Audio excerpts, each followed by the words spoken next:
I know what you're thinking. Did he fire 6 shots or only 5? Well, to tell you the truth, in all this excitement, I've kinda lost track myself. But being this is a 44 Magnum, the most powerful handgun in the world and would blow your head clean off, you've gotta ask yourself one question. Do I feel lucky? Well, do you, punk? Yes, I can quote that entire monologue off the top of my head. I am just that much of a film buff. Now y'all are wondering, where's Final Fantasy VI Part 21? And the answer to that is that it has to be delayed for reasons that will be explained in that episode. But hopefully it'll be out sometime next week. Suffice it to say, I screwed up big time. But this is the Mississippi King welcoming y'all back for another episode of Let's Play Ocarina of Time. And one of the things that I should talk about this game is that yes, it has issues. I mean, like, there are some notable problems with the game, and like, no game is perfect. This game is amazing, but it's also not without its flaws, and there are some things that it could have done better. Like, for instance, like, to go back to one example is that, like, Ego Raptor actually made a video about the game, and while I disagree with him on a number of counts, he does make a number of good points. Like, I do agree that A Link to the Past had a better arsenal of items, and the way you used them was also more interesting. That's true, I agree that, well, it's an opinion, but still, I agree with that opinion. It is true, in my opinion, that A Link to the Past had a more enjoyable arsenal of items, but still, this game isn't that bad with its items either, and I also agree that, well, the bosses are a bit lacking in variety in how you fight them. That is kind of an issue. But other complaints like the slower pace, I mean, like, it's a 3D game. It's like, whenever you make a transition to 3D, it's generally going to end up as a slower experience. It just kind of has to, because a lot of the tricks you can do in 2D just don't work in 3D. Like, you need to keep it believable, and you have to actually include animations, whereas in 2D, you can get away with making relatively minimal animations. Converting a 2D game into 3D, yeah, it's more complex to make a game in 3D. This room I'm just gonna speed up, so see you when we're done.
And we're back. So, as I was saying, 3D games just tend to be a lot slower than 2D ones. You don't complain that, like, it takes longer to move around in Super Mario 64 just because it's in 3D. Converting a 2D game into 3D makes the game slower, typically. I mean, just look at the Sonic series. Okay, that was kind of a low blow even for me. What I should have talked about is the song I used is called Orca's Theme from Ōkami. It's a game that I've recently gotten around to playing, and I'm actually pretty close to the end, but still, it's not like I know the ending to the game or anything like that, but I've been getting through it, I enjoy it, and there are some aspects about the game that I think the Zelda series could learn from, and that's one of the things that I think a lot of these series should do. It features some game design elements that I wish were done more frequently in the Zelda games, where items that you get are used throughout the adventure. And A Link to the Past did this quite a bit. I'm not saying that Ōkami is perfect, and indeed I think it is a bit lacking in the puzzle department. With people who say A Link to the Past is better, like, there are some aspects in which I do think A Link to the Past has superior things in. As I've said, I think it has a superior arsenal of items, but overall, I don't really think it's superior to Ocarina of Time. A Link to the Past is actually a very interesting story because my relationship to A Link to the Past is actually fairly similar to my relationship with this game, in that originally I didn't really see why people kept saying A Link to the Past is one of the best in the series, or like why there was a debate between A Link to the Past and Ocarina of Time. I didn't really get that. Anyway, we're introduced right in the previous room, to an Iron Knuckle. And the Iron Knuckle is an awesome enemy. And to go back to Ego Raptor's video, I do agree that the game would have benefited from more enemies that made use of the environment more. And to be clear, I do think that the game would have benefited from enemies that made use of the environment more. But I think the same could be said for A Link to the Past, too. I also love A Link to the Past, and as I've said, when I first played it, it was actually one of my least favorite Zelda games. I just didn't understand why so many people held it up as being, like, the best in the series, or one of the best in the series. Its enemy variety may be a bit more than Ocarina of Time's, but I mean, none of them really make use of the environment that much. But now that we have these silver gauntlets, we can actually pick up a lot of, well, we can pick up all of these silver boulders lying around. And we can also push the giant block in the Spirit Temple. And so now we can begin the second half of the dungeon. And because the dungeon is split into two halves, this means that the dungeon actually kind of has two items. One for the adult half, and one for the child half. What's the one for the adult half? I guess y'all will just have to wait and see. It's not that useful, but, I mean, it's understandable. I think it's generally good game design to leave some of the worst powers for last, some of the worst items for last, because that way the player doesn't feel like they're missing out on anything important. And I think Ocarina of Time does know this. We can actually get a few things thanks to the bean that was planted, and because of that we can get both a piece of heart and a gold skulltula. So yeah, we're once again making some pretty good progress on the skulltula hunt. As I was saying, they do in fact save some of the worst items in the game for last, and that's perfectly fine by my watch. This is something that Twilight Princess should have taken to heart, because, you know, that game had some really great items that you couldn't get until, like, the very last temple. Well, but not the second to last, and I'll just say it outright. It was the double claw shot and an arrow upgrade that they saved for, like, near the very end of the game. I don't like that, and that's so annoying. So thus, there are some things that this game does that other games in the series should have learned from. A Link to the Past has, I think, a number of problems that Ocarina of Time has as well. The puzzles also aren't the best in the series. That's another thing I feel I should talk about. Puzzle difficulty in the series. Basically, as the games went on, I feel that they became easier in terms of combat and harder in terms of puzzles. So, like, you have Ocarina of Time, well, to go back further, you have the original game, which has, well, I hate to call them puzzles because it seems kind of an insult to actual puzzles, because it's you either bomb a wall, push a block, kill enemies and then push a block, or just kill enemies.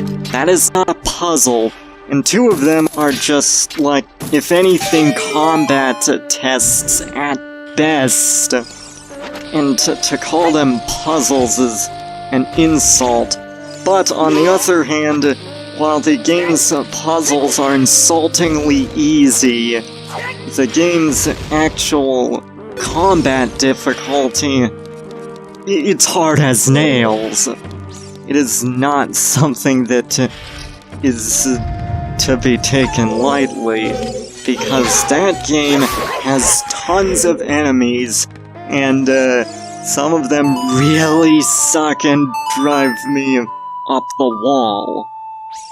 With regards to the next game, Zelda 2, well, I mean, that's actually arguably even easier than the first game in terms of puzzles, and harder in terms of combat. But anyway, with A Link to the Past, I think it's generally easier than the first two in terms of combat, but it also introduces what can actually be called puzzles. Because this time it's not just about pushing a block, but how do you push a block? Where do you push a block? They use more spatial reasoning puzzles, and that was definitely something that I welcomed in A Link to the Past. So, there are also some puzzles that make you maneuver in clever ways, like ones that require you to hold out your shield in a specific manner so that you can access certain places. with Ocarina of Time, I mean, to go back to A Link to the Past, it's still fairly difficult in terms of combat, and the puzzles aren't generally that tricky. I mean, they're not a pushover like in the original game, but they're also not super easy either. And with regards to Ocarina of Time, I mean, the combat has gotten significantly easier, but also not really a complete pushover, because there are a number of tricky enemies and some difficult scenarios and whatnot, so it's not like it's completely difficult or anything like that. I mean, it's not like it's completely hard or anything like that. And with Ocarina of Time, the puzzles are also generally quite harder. They're not all of them are hard, but a number of them do require quite a bit of clever thinking and require you to think outside of the box more. These aren't the hardest puzzles in the series, but they're the hardest yet. I mean, at the point of Ocarina of Time's release. And then you go to the Wind Waker, and it's like, that actually had a number of fairly tricky puzzles, but it's also pathetic in terms of its combat difficulty. Twilight Princess was even easier in terms of combat, but in terms of puzzles, you have, like, just straight up some of the hardest puzzles in the series. And they require a lot of thought in order to pull off, in order to solve. And so, it's definitely not something that is a complete pushover, and it's a far cry from the original game. But with regards to how I feel about this, personally I think that Zelda games should include both types of difficulty, not just one or the other, because, like, think about it. What are two important virtues that are featured commonly throughout the series? Well, it's quite simple. It's courage and wisdom. And battles should be something that strikes fear into the player. They should be daunting because of good, fair, challenging design. And they should actually require a lot of skill in order to finish, because that way they actually do feel imposing, and that way they actually feel like they matter, and the player can overcome these obstacles through courage. And meanwhile, the puzzles should be complex, they should be thought-provoking, and should require clever solutions. Things that can only be solved through the use of wisdom.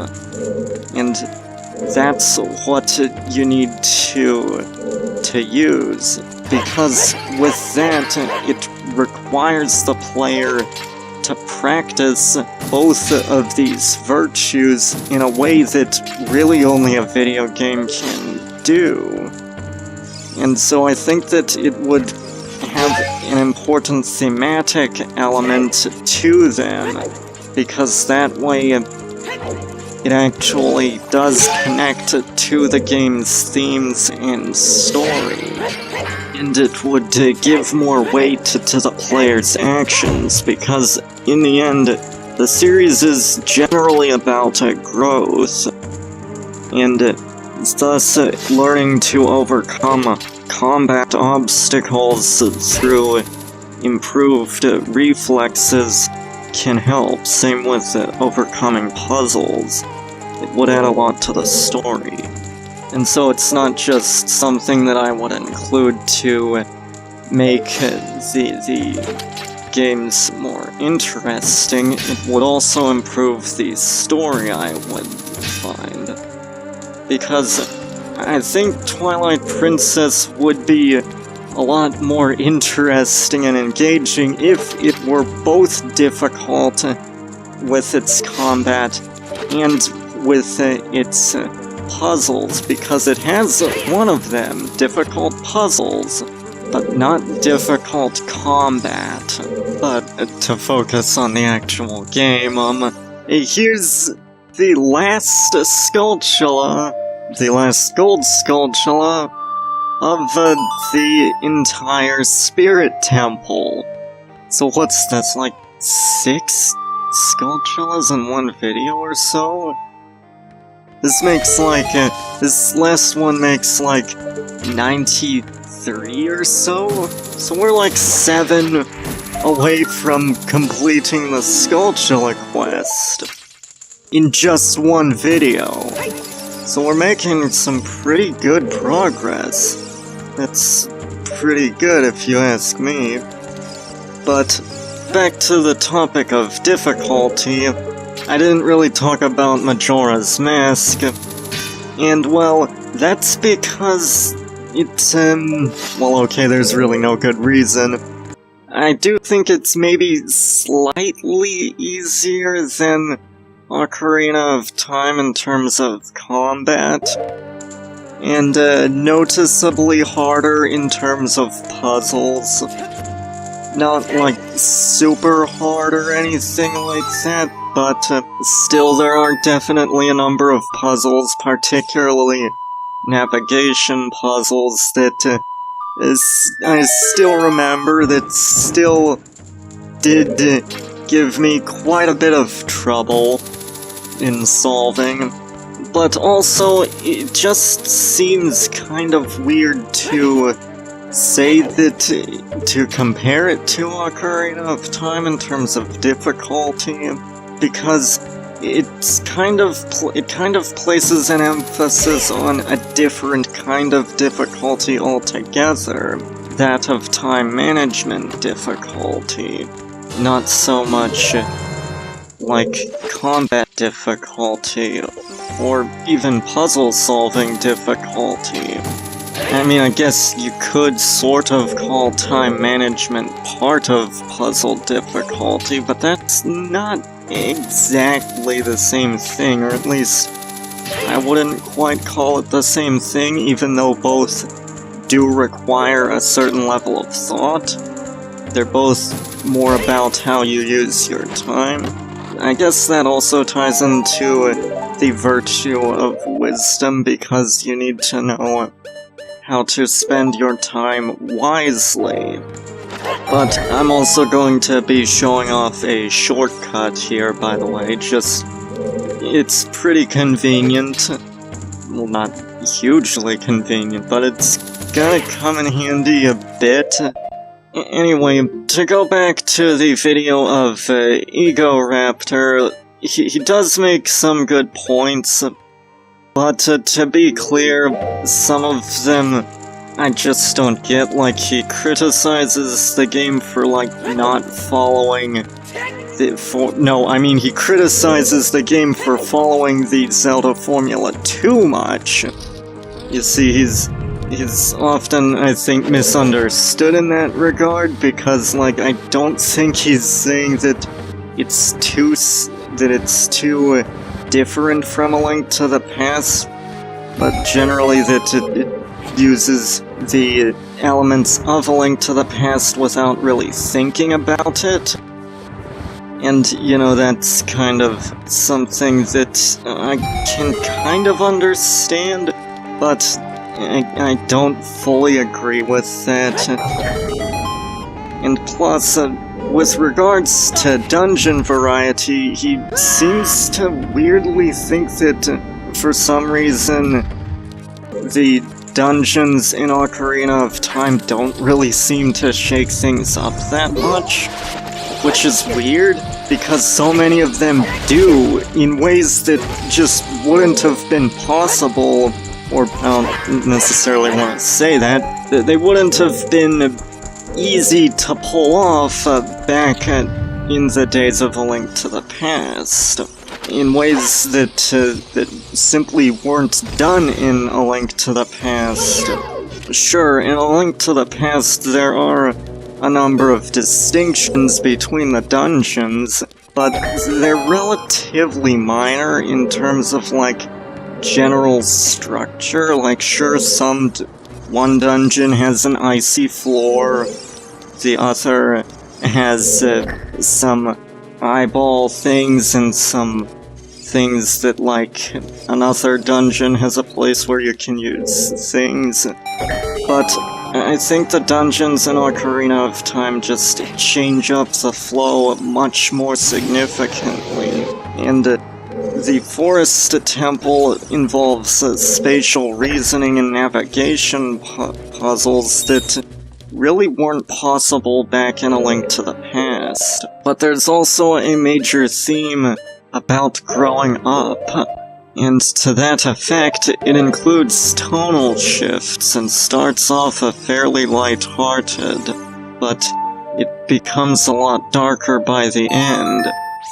And on that note, no pun intended, I feel I should also mention that this game is now 20 years old.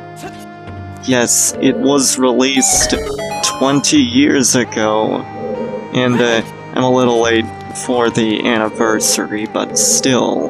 This video and the next are dedicated to this game's 20th anniversary.